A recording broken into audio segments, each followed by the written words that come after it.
So we've talked about rebound, we've talked about control, we've talked about motion, and now we're going to get to the last part of my recommended system, and that is called dimension. Drumming is not one-dimensional.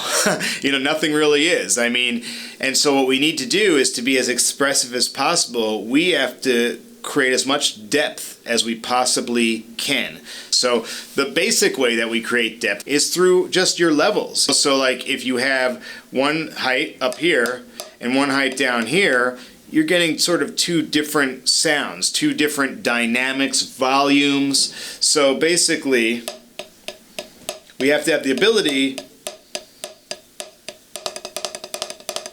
to instantly switch between levels to play.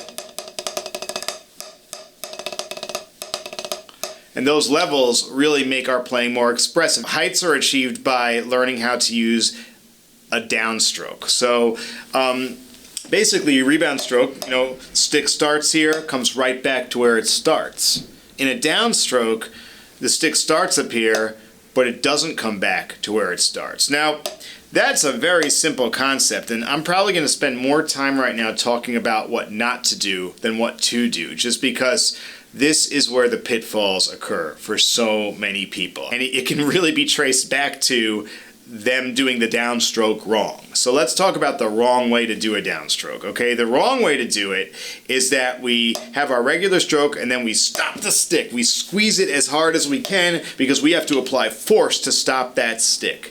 When you do that, you feel a shock wave just goes up your arm. It's wrong. See, the key with a good downstroke is you have to learn how to stop the stick not by applying any force. And that's where I think a lot of people go wrong, because a lot of people will think, well, if I have to stop the stick from rebounding, I've got to do something to stop it. No, just don't let it come back up. I don't feel anything when I'm doing that. In fact, I would even say it feels like a rebound stroke.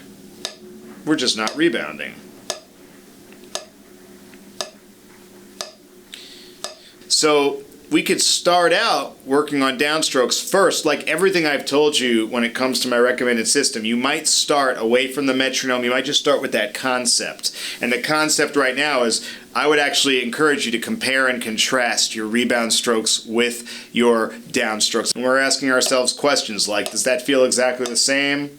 Am I causing any tension in doing it? And you might just have to sit there and really get that downstroke to happen.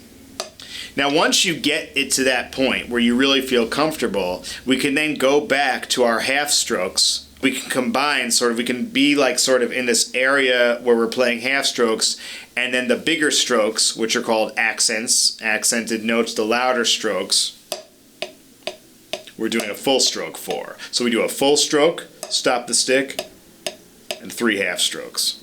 2, 3, 4. Downstroke, downstroke, rebound, rebound, rebound, downstroke, rebound, rebound, rebound. And of course, you can definitely put the metronome on for this.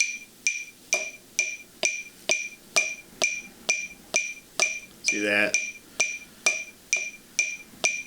And then what you could do, see these are groups of 4s. So all you have to do is go like this. We're on 1, 2, 3, 4, 1, then go 1, 2, 3, 4, 1, 2, 3, 4, 1. 1, 2, 3, 4, 1, 2, 3, 4. This is how you build it. You just build it really slowly like this. 2, 3, 4, 1, 2. You'd be surprised how many people I meet who, when it's time to play accents, notes that are louder with notes that are less than, and then, downstrokes, and they just come in and they're like doing this, and they just can't even do the most basic thing because they never learn how to do it properly. George Stone, who wrote Stick Control, also wrote a book called Accents and Rebounds. So definitely this topic of dimension is such a vast topic that, he felt like he had to write a whole book on it, and I would definitely agree. I think dimension is something that you can do, 5 videos on just to sort of scratch the surface.